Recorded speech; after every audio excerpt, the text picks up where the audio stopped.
नमस्ते दोस्तों। तो अभी मैं जो पुस्तक या जिस पुस्तक की मैं ऑडियो बुक बनाने की का विचार कर रहा हूँ, उसका मैंने पहले सोचा नहीं था कि मैं इसका बनाऊँगा। लेकिन जब मैंने इसका भूमिका पढ़ी, इसका जो सचिन नाथ सान्याल जी ने जो निवेदन लिखा है, वो पढ़ा, तब मुझे लगा कि ये पुस्तक ज़रूर आप तक पहुँचनी चाहिए।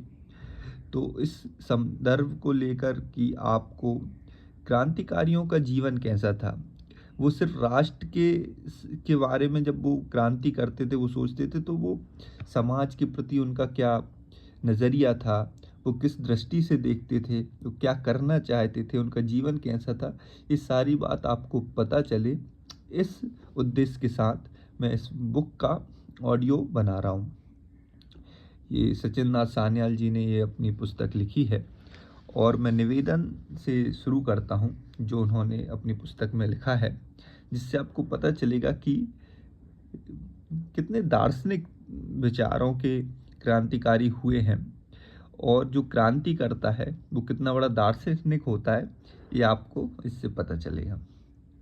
तो शुरू करता हूँ कि आज भूतकाल की बातें लिखने बैठा हूँ। वह समय आज बहुत ही महिमामय जान पड़ता है कि जिस प्रकार समय अनंत है, उसी प्रकार उसकी महिमा भी अनंत अपार है।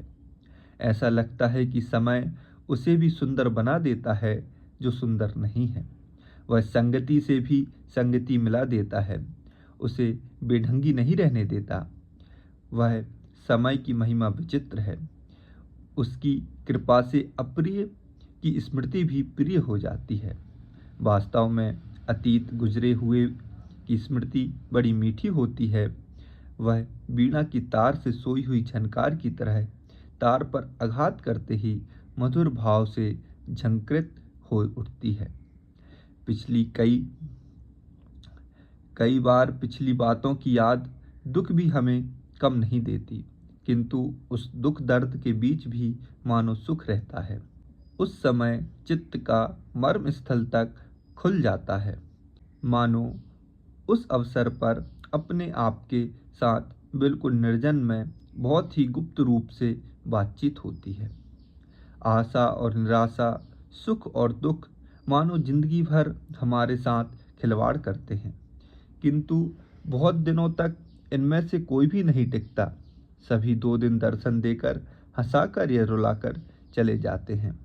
सिर्फ उनकी याद रह जाती हैं। स्मृति पट पर बहुतरी बड़ी चीज़ें छोटी हो जाती हैं और छोटी चीज़ें बड़ा रूप धारण कर लेती हैं। कुछ चीज़ें ऐसी भी हैं जो मन में ऐसी जा छिपती हैं कि फिर उनको ढूंढ निकालना कठिन हो जाता है। बनारस षड्यंत्र में मुझे सजा हुई थी।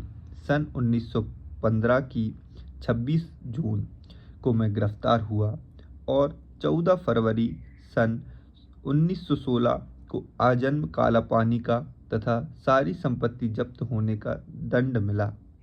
इसके अंततर कुछ दिन तक तो काशी के कारागार में ही रहा। फिर अगस्त महीने में अंडमान द्वीप को रवाना कर दिया गया। अगस्त की 18वीं तारीख को मैं उस द्वीप के जेल खाने में दाखिल किया गया।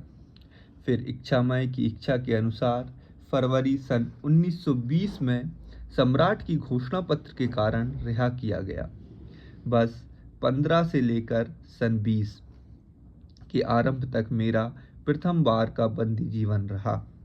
इस बंदी जीवन का अवलंब ग्रहण करने में बतलाना चाहता हूँ कि आखिर में कैद क्यों किया गया था।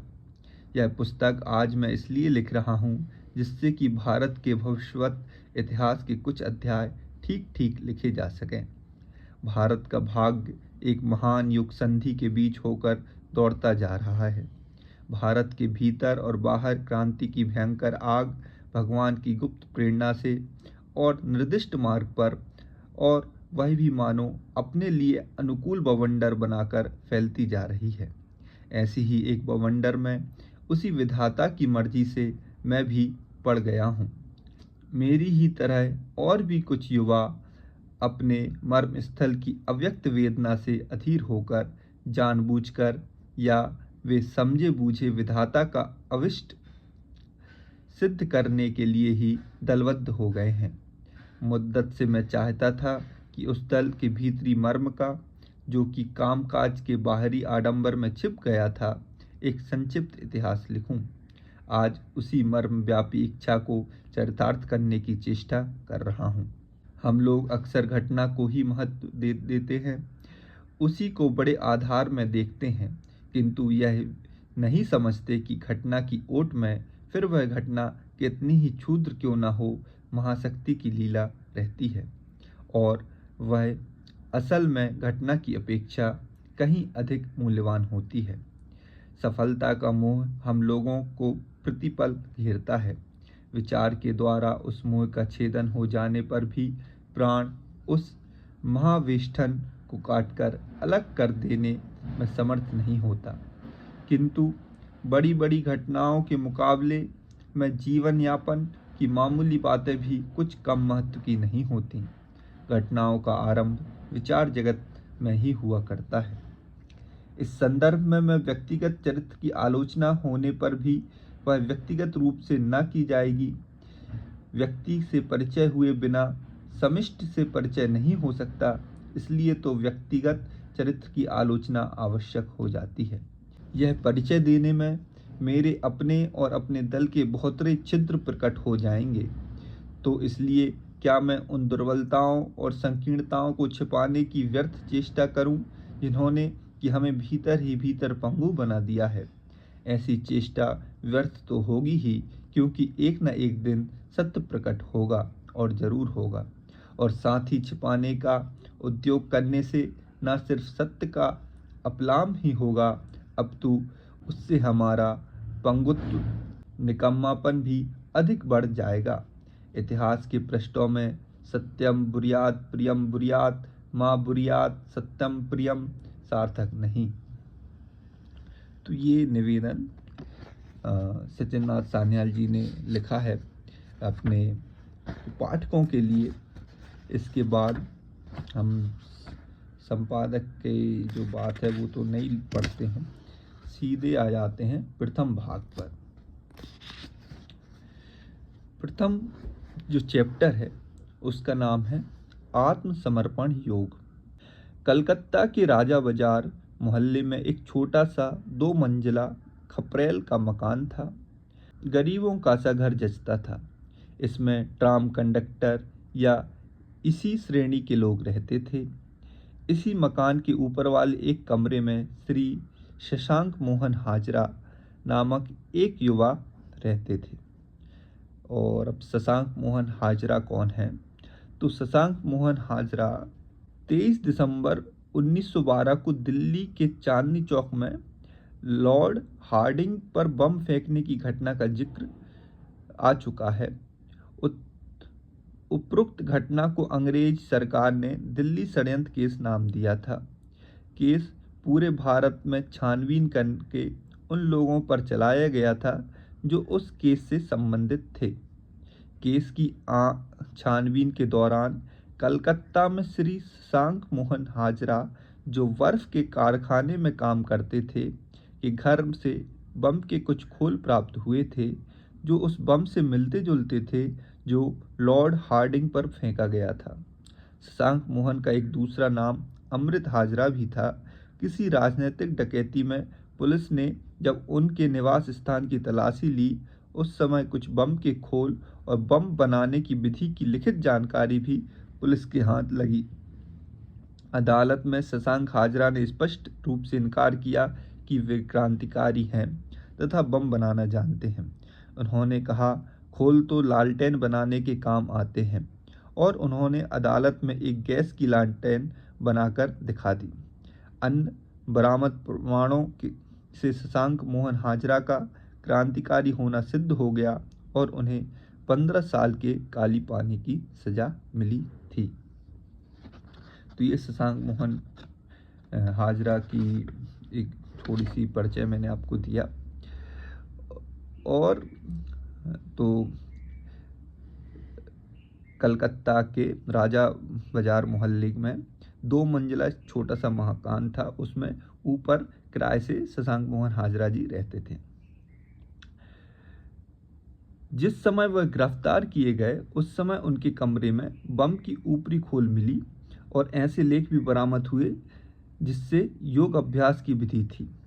अदालत में मुकदमा चलते समय किसी ने भी इन लेखों का महत्वपूर्ण नहीं समझा गया। कहा गया कि ये लेख असल में लोगों को फंसाने के लिए हैं, लोगों को गुमराह करने का एक जरिया है। लेकिन मैं जानता हूँ कि बात ऐसी नहीं थी। हम लोग सचमुच में ही अपने जीवन में एक साधन योग अभ्यास को ग्रहण किया था। हम लोग सिर्फ मुँह से नहीं कहते थे कि भगवान सभी कामों के नियंता हैं, बल्कि सचमुच हृदय से गंभीर श्रद्धा से इस बात पर हम विश्वास भी करते थे। हम अपनी गरज के लिए, अपने काम साधने के लिए ही कुछ भगवान को न घसीटते थे, किंतु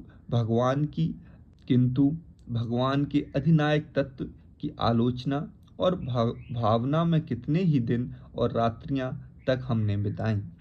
भारत की छाती पर जो यह महान आंदोलन हुआ और हो रहा है, यह भगवान की इच्छा से ही हुआ और हो रहा है, यही हम लोग का विश्वास है। जिस भाव की अव्यर्थ प्रेरणा से भारत के सैकड़ों नवयुवक मृत्यु के सहर्ष चुनौती देकर बड़ी बड़ी कठिन विपत्तियों के मुख में भी बड़ी आन बान के साथ कूदे थे, और जिस प्रेरणा के बल से उन्होंने अपार दुखों और लांछनों को पक्के संयमी की भांति सहन किया था, उस भाव के प्लावन को क्या कोई विशेष व्यक्ति उपस्थित कर सकता है, या इसका स्थायित्व किसी व्यक्ति विशेष के मत अथवा जीवन मरण पर अवलंबित है। जब मैं निरा बच्चा ही था, तभी से मेरे हृदय में स्वदेश का उद्धार करने का संकल्प जागृत रहता था। यह संकल्प मुझे किसी से प्राप्त नहीं हुआ। उस छोटी सी उम्र में किसने मेरे रोम रोम में इस संकल्प को भर दिया। बचपन से ही मैं इस विषय की आलोचना अपने छोटे भाइयों से करता आया हूँ। उस समय तो स्वदेशी आंदोलन भी उपस्थित न हुआ था। यह केवल मेरे ही मन की दशा न थी। बेशक होने पर जब मैंने और लोगों से बातचीत की, तब मुझे पता चला कि मेरे जैसे और भी बहुत सारे लोग देश में विद्यमान हैं। मुझे तो यह लगता है कि भगवान अपनी अभिष्ट को सिद्ध करने के लिए पहले ही से तैयारी कर रहे हैं। हमने जो आध्यात्मिक साधना ग्रहण की है, एक शब्द में उसे आत्मसमर्पण योग कहा जा सकता है। भक्ति योग अथवा प्रेम साधन से इसका घनिष्ठ संबंध है। मैं भगवान को प्यार करता हूँ, इतना प्यार करता हूँ कि उसके सिवा अन्य किसी वस्तु को अपना नहीं कह सकता। मैं जो कुछ करता हूँ वास्तव में वह मैं स्वयं नहीं करता, मैं तो केवल निमित्त मात्र हूँ। भगवान स्वयं मेरे द्वारा उन कार्यों को संपन्न कराते हैं। वेदांत में इस मत का पर्याप्त पोषण किया गया है। जगत में शक्ति एक ही है, अतएव जो कुछ इस संसार में होता है सब उस शक्ति का ही खेल है। परंतु जगत को हम माया नहीं समझते, वरन उस भगवान की लीला मानते हैं। हमने निज जीवन में, देश में और जगत में उसी एक शक्ति की लीला देखने तथा अनुभव करने की चेष्टा की है। ये जब आपने सुना ये प्रथम चैप्टर, तो इसमें आपको पता चला होगा कि जो हमारे क्रांतिकारी थे वो नास्तिक नहीं थे।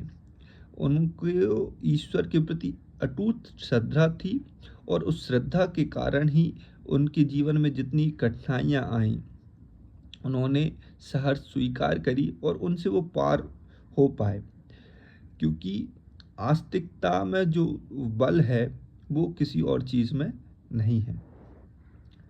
तो ये प्रथम चैप्टर हो गया है। अगला चैप्टर का नाम है पूर्व परिचय, वो हम अगले वीडियो में पढ़ेंगे।